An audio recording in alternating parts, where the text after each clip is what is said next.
Cracker Barrel, man. What is going on every front of this? I mean, are we starting off at Cracker Barrel? I want to. I mean, there's not really a story. It's just kind of Cracker Barrel changed their logo. A lot of people didn't like it. They're changing their logo, but they also said that they're changing the inside too. Oh, they're changing the inside. I didn't. They want to get away from like a gift, the gaudy stuff on the walls. Are they getting more into the gift shop side, or are they taking away the gift shop side? This is all great questions. Oh, okay. Because I don't really like the gift shop. That's just me, maybe. I don't know. No, gift shop's genius. It's genius. And to be honest with you, the gift shop does not bother me. Because when you have a 20-minute wait for subpar food, at least then I can look at all the stupid stuff I don't need. Well, I don't understand what they'd be changing, but if it's anything like the Bob Evans revamp or whatever, then it's going to be bad. I think it's tough. My silence is trying to fully understand, because I've heard that some people that they're just trying to shed the old white guy Southerner, and I'll be honest with you, everybody talked about this old white guy in a barrel. Do you know that I had no idea that was there? Like, if you showed me the logo. So that's my like devil's advocate of this whole thing. There's no reason for it in logo design to have such small, intricate details on something like this. If you're going to change the logo, though, I do think you need to lean into the barrel aspect and not typography. Put overalls on the barrel, dude. Oh, and it's literally just typography. The yellow logo with type. There is nothing to it. My criticism is that it's boring. Yeah, if I were to draw this from memory, I would have done the barrel to the left of the Cracker Barrel typography, and that's probably it. Well, I wouldn't have included the guy at all, admittedly. Oh yeah, no, because it's too fine detail to see, and on any sign I've ever seen, really, because I don't really go there often. Well, and their buildings are brown, so I would almost say like the guy sitting next to it doesn't even occur to me. 100% with you. The old timey kind of, Southern Comfort Cracker Barrel type. And a barrel. Just put overalls on the barrel. Just put overalls. Wouldn't that be sweet? Yeah. Remove the type too. Don't even say Cracker Barrel. Just put overalls on a barrel. Can I also say, in support of Cracker Barrel, do you know why they're trying to rebrand? It's because nobody's going there. Yeah. Before today, when is the last time you've had a conversation about Cracker Barrel? I think we talked about Cracker Barrel on a podcast at one point in this history. IHOP. I think it was IHOP. It could have been IHOP. Oh, because the IBOP. Well, they were doing the burgers thing, right? Yeah, the burger thing. IBOP. Yeah, that didn't really work either. So. Well, and we all thought that they were completely redoing it, and all they were really doing is introducing a new line of burgers. But what they did intelligently is they got so much outrage that it's no longer the House of Pancakes, it's the International House of Burgers. Yeah, so this is the same thing. It was a marketing campaign designed and successfully got us to talk about it. Yeah. And what are we doing? We're talking about a franchise chain that most people have assumed is dead. Yeah. But are people now going to go to Cracker Barrel because of this? I think some of them, because they keep talking about they're going to change the interior. I think people will. The interior, that aspect is pretty come on, important. the old rocking chairs and the you checkers. could buy rocking chairs there. That's wild to me. They're well made. But you could go there and play checkers, right? Next to the fireplace. Yeah. So for me, I think this is all horse hockey. I genuinely think that this is a social media ploy. Yeah, they probably just hired a marketing firm, and this is the campaign idea that they came up with. Change the logo, upset people, get more. That is 100%. It's funny. At first, I was like, why did they bother changing it? And then I watched as the world had a meltdown, and I said, this campaign is genius.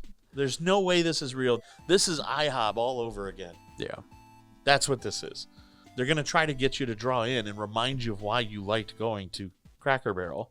I never really liked it, to be honest. But I like Southern Comfort food. But if I was going to Cracker Barrel, it was either a call of there or going to Bob Evans. And at that time, Bob Evans was significantly better in my mind. Still is.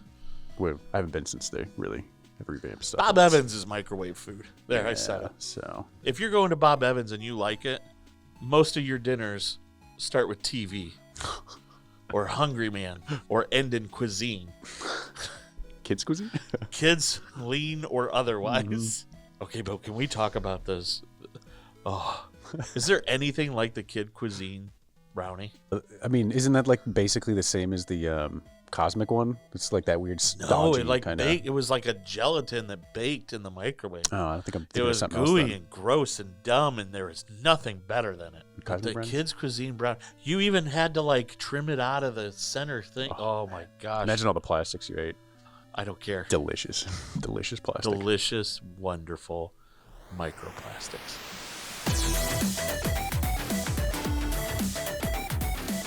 It's time once again for another episode of the Lighthouse IT Solutions podcast.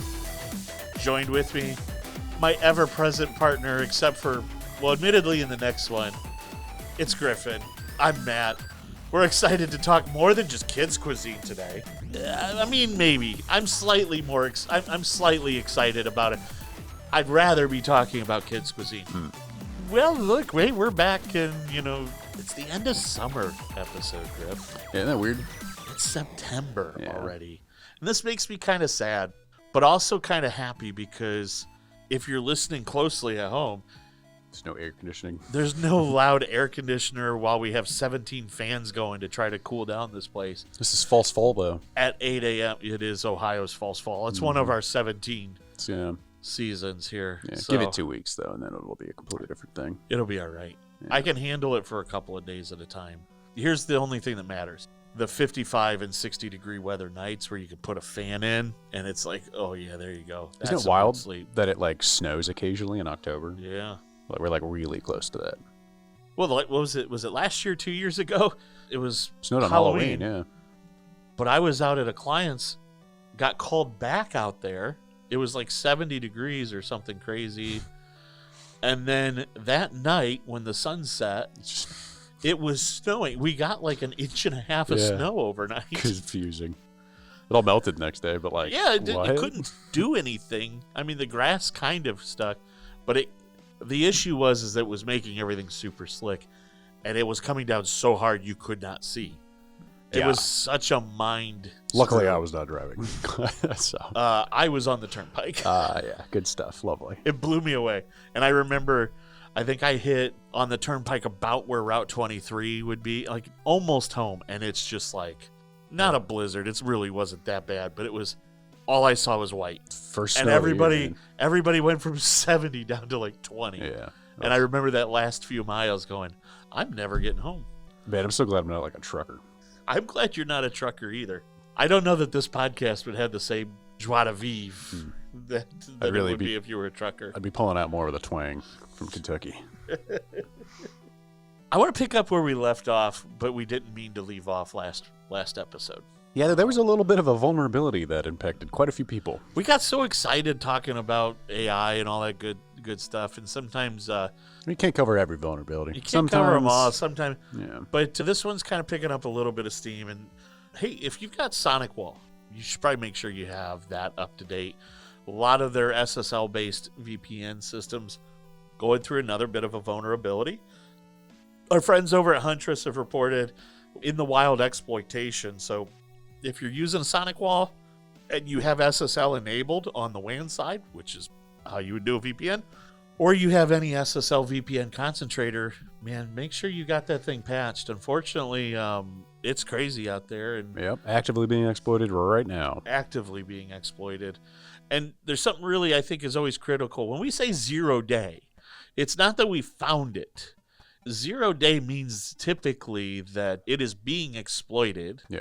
Before we even knew about it. The bad guys, the threat actors, they're already using this. They found it first, and they are using it maliciously against us. And so when you get these 0 days, it means do it now. Yep. That is the best way to describe it, is it doesn't mean that the bad guys will figure it out soon. It's that they've already figured it out, and they have chosen chaos. Chaos.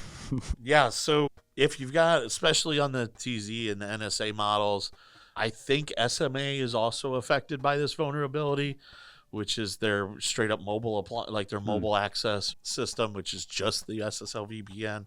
If you can't patch it for some reason, then you need to disable VPN.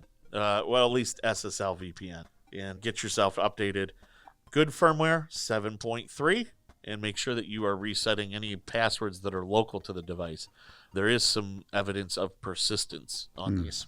Other thing that was kind of odd about it is that it's a continuation of a previous CVE. that I guess must not have been fully patched or something. It was a 2024 CVE that this is being linked to. So if you're curious, they're saying it's not a 0-day. I'm not sure if you didn't fix it right the first time. It's still an exploit. Then it's the worst response to a 0-day ever, right? But if you are curious, CVE 2024-40766 for you nerds at home. Want to follow along. Loving that. It's some good stuff right there. I got a real interesting one for you, Griff. And this one is, I mean, it's security related, but it's also like Ohio related and kind of a fascinating story. You know, there's a company, although I think they're pretty common, they're getting to be a pretty common household name, but Eaton Corporation, been around here in Ohio for a while. Just recently, one of their former programmers was convicted for effectively sabotaging a computer system. It's pretty crazy, the lengths that this guy went to. But effectively, David Liu, who is a Chinese citizen from Houston, was a former software developer for Eaton Corporation. He is, in 2018, has his job responsibilities reduced and the amount of access he has to the network tightened up. These seem fairly all standard as a result of a realignment process. He gets a little upset about this. Retaliates a little bit. And begins thinking, I'm going to get them. So starts the process of building out malicious code to retaliate back. The malicious code uses time delays so that David Liu could trigger it, walk away from his laptop, and it happened while he wasn't around. Alibi. Created a kill switch so that if he were ever to be removed from Active Directory or disabled, it would trigger more malware. Created random server crashes in order to make the systems unresponsive. Then used code to frame coworkers to make it look like they were doing these things. I wonder why who had taken over his extra duties. I wonder why his permissions were limited. I mean, I don't know, but it seems like they should have done it sooner, right? Jeez. So what happens is he starts rolling out this early malware somewhere around 2017. In 2019, August of 2019, more specifically, he introduces the bulk of this malicious code. In September, he is fired, which, as we talked about, one of the malwares that he had was a kill switch that activates. Thousands of users are locked out of their systems, creating damage in excess of $360,000, and took more than a year in order to revert the corrupted code. Oh my God. It's crazy, man.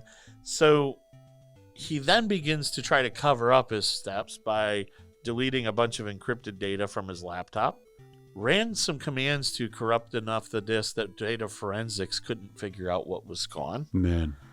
And then, admittedly, his search history showed research into privilege escalation and rapid file deletion. So they kind of figured out enough from there. Wild that he didn't have any monetary motive. This is simply an act of revenge. It's insane. Yeah. And it seems so, Liu admittedly maintains that he's innocent and he's considering appeal options. Maybe he was framed. Here's the problem. And I don't want to overstep, but a lot of the malware names were of Chinese origin. Han Shui, which is Chinese for sleep. Now, granted, as a frame job, that'd be an excellent way to frame, but things like Hakai, which is Japanese for destruction, that was the malware that deleted coworkers' profile settings randomly. I like that one because that's really just annoying. You just randomly come to work and you're like, why does my profile keep corrupting? And you just think that, maybe it's a bad hard drive or something. No, it's some jerk is doing some stuff. It makes sense why it took a year to remove all this encrypted code. I bet you they didn't find everything. Is DL enabled in AD is another malware.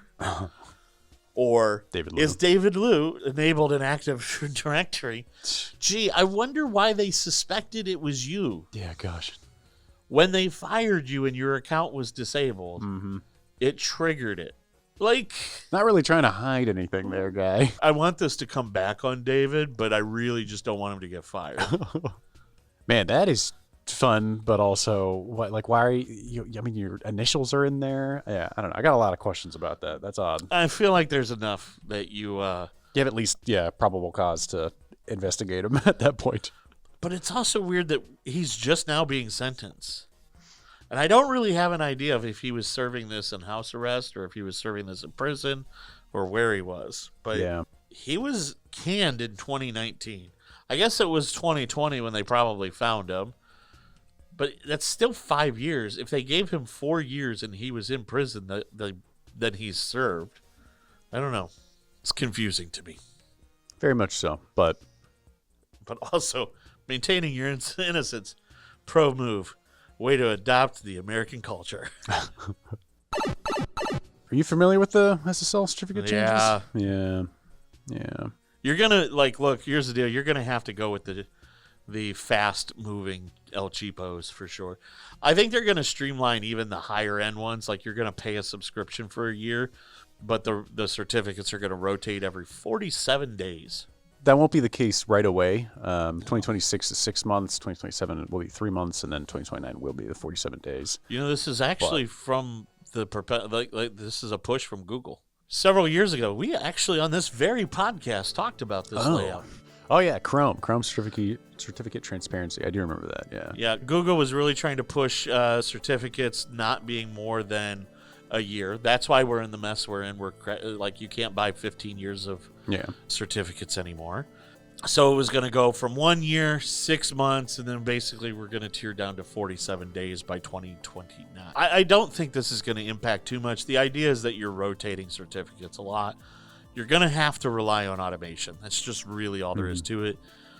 But realistically, for a lot of programs like we use Let's Encrypt or like the super easy certificates, they're free. They work great. They're high compatibility.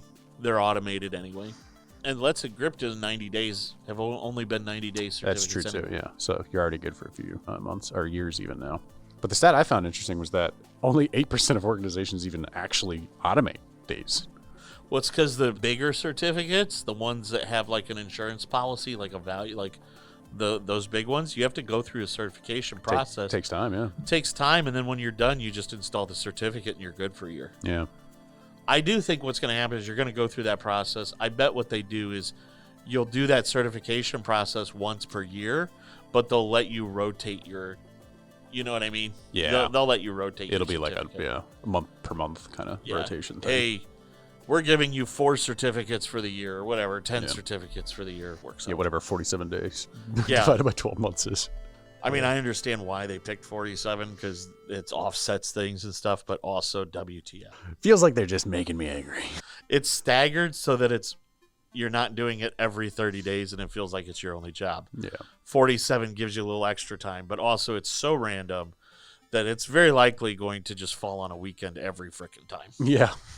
When this happens in 2029, be prepared to go to a lot of websites that say, there's a problem with this webpage. This is not a secure site. Yeah. And you're like, yep. Sweet. There's an IT guy who's getting woken out of bed right now. At least it's like kind of delayed. Like it's really a slow rollout. But even still, the action items are, to try to get this done early. Implement and use automation. As early, as soon as possible. Well, let's start talking about a little bit of social media. I got something for you on Instagram. But it's the concept of banner blindness, man. And I like talking about banner blindness. It's an interesting phenomena. But a study of a relatively small group, admittedly, but 152% participants revealed that while up to 1/3 of Instagram posts are ads, users drastically underestimate that volume, which is a few things in that little sentence that I want to highlight. The fact that 1/3 of Instagram posts are ads hurts my brain, but it does make sense, especially on Reels and Stories as you go through the thing. The algorithm just pushes it to you immediately. The first probably out of 5 stories you'll watch, 1/3 of them are going to be ads, 100%. But the fact that these participants didn't say like, oh yeah, I saw an ad, is always very fascinating. And that's the whole the concept of banner blindness. Whether or not they are interacting with it and simply just ignoring it straight up and don't recall the ad, or they don't notice the ad. It's kind of either one of those two ideas. It is either seamless ad absorption, or the concept of banner blindness in general. If you were to have a ad, a bounty paper towel roll kind of ad, somebody's cleaning up something, whatever, and you don't even realize that the ad is for bounty, that's obviously kind of hard to tell, and people might not say that's an ad, even though it's probably paid for by bounty, versus, something that is so advertising looking that you just ignore it. It's a weird concept. But basically the action item here is, you should be moving away from the traditional ads and becoming more candid. And I think that's just been the case with social media for years now. You've kind of harped on that for a while, of like, almost the worse it looks, the better it is for social media as an ad. Weirdly hard to do. It's a weird line that you have to cross, though. Because otherwise it just looks bad. Yeah. So you got to be careful. You have to make it look homemade, but you can't make it look terrible. And that's why this influencer industry is just skyrocketing. Oh. Yeah, I know. I thought it'd be dead by now. Same. But, advertising makes a lot of money. So here we are. And look, hey, if you're a social media influencer, I don't blame you for trying to get that nut. But it's a very lucrative thing at the moment. It is funny. You do kind of hinge on whether or not you have one or two great clients. And then when you're no longer the hotness, you're done. Oh, it's horrifying, yeah. But it's one of those things, you might connect really well with a brand. And once that brand is done with you, or you're no longer, fancy, or I'm sorry, maybe even good looking or fitting the right demographic, and you age out, that's the only thing that makes me worried, is there's just no money. Yeah, it's a fickle thing. YouTube, just like many other apps, we talked about this last time, are trying to do age verification. And YouTube is using AI to try to guess your age. It thinks I'm a pensioner. Well, if it doesn't know your age, it's going to ask for a photo, too. So, yep. Stuff like a little selfie with a paper sign that says I'm an adult, fun stuff. But obviously this is a huge issue with, privacy and data collection and all that jazz, especially for when it's age verification for people under 18. Like, do you really want kids taking photos of themselves and uploading them to random sites? Like, that's just ridiculous, man. It's awful.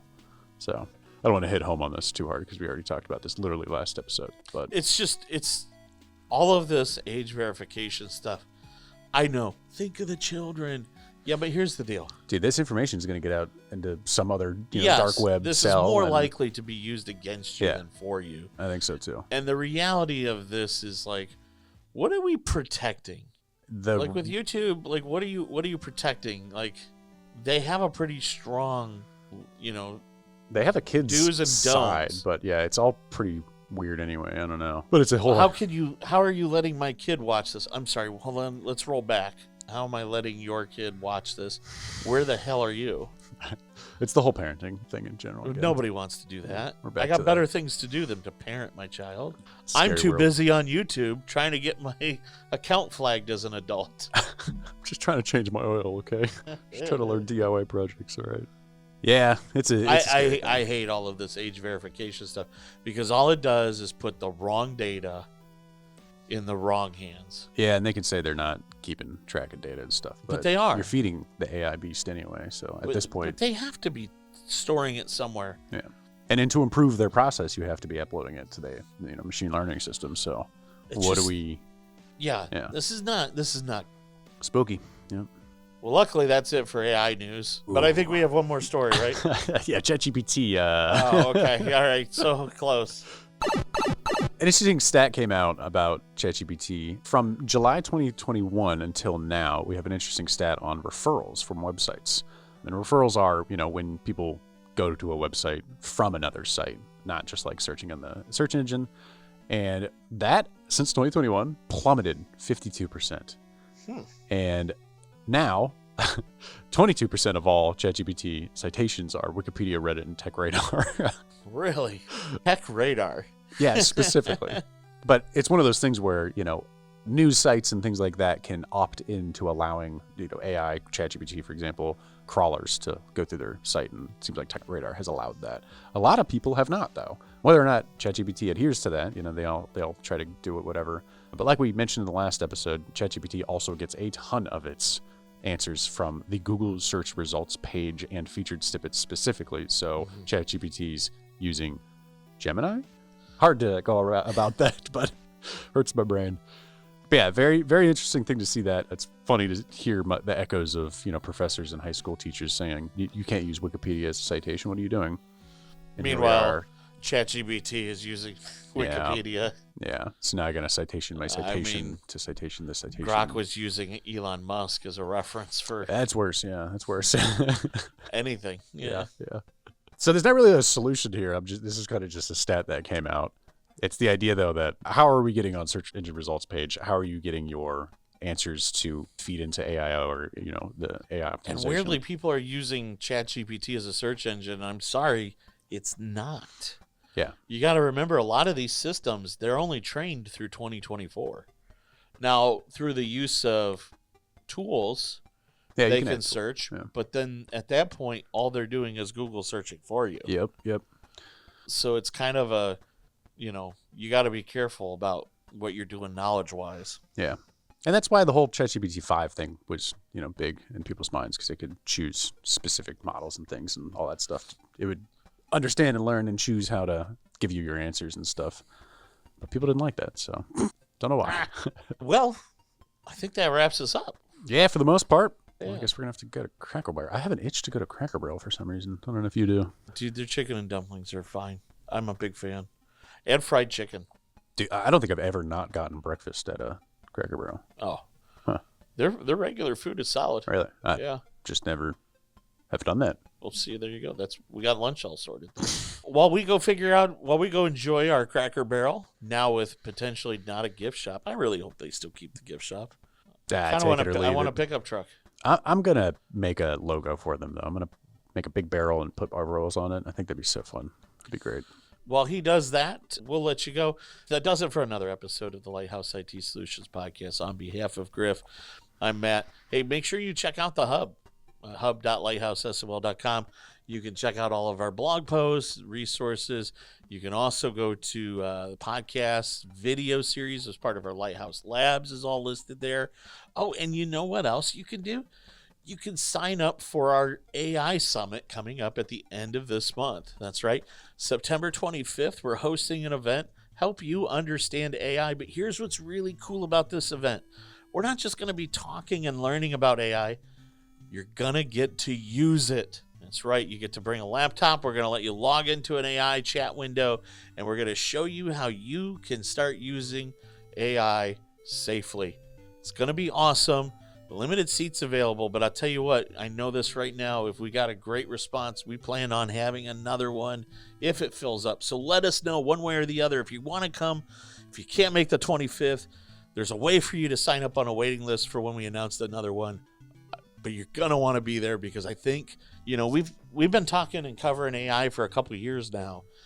But I think the most amazing thing that we're seeing is 2025 marks the age of maturity for AI. There's predictable results, there's safe results, there's still all of the things that they used to have struggles with if you don't do it right, but now is the time. So I strongly encourage you, check it out. You don't even have to be a client with Lighthouse. This is open to anyone. The only thing that will keep you is if you don't have, you don't sign up, you don't get a seat. That's really all there is to it. So check out the hub for sure. Yeah, go to lighthousesol.com/AI. Or go to lighthousesol.com/AI. He's already got a landing page, folks. He's got this figured out. All right. I'm excited. Hopefully we get to see you at the summit. If not, I am going to just kind of spoil the next episode. Griff, you get to go on vacation. You're going on an amazing vacation. Yeah. And so I'm going to have somebody sit in for you. That we're gonna have a cool guest, I heard. Yeah, we're just gonna try to have a good chat, maybe talk a little bit of security news. We're not gonna fully replace you though. Oh. We're gonna keep your seat warm, but you definitely want to check in on the next episode, and you'll have a slightly different voice. Maybe I'll try a different voice too, just for fun. Maybe I just won't show up. Just two different people. There you go. Or it's the same one person. Just doing voices. I just get a VO, voiceover actor. So I'm excited for that. So the next time after that, we'll get to catch up and find out all the cool things that you saw. Maybe we can pineapples. We can sneak you into sharing some photos and stuff on your trip. Yeah. All right. Well, that does it for this episode. I got nothing else to say, people. Bye.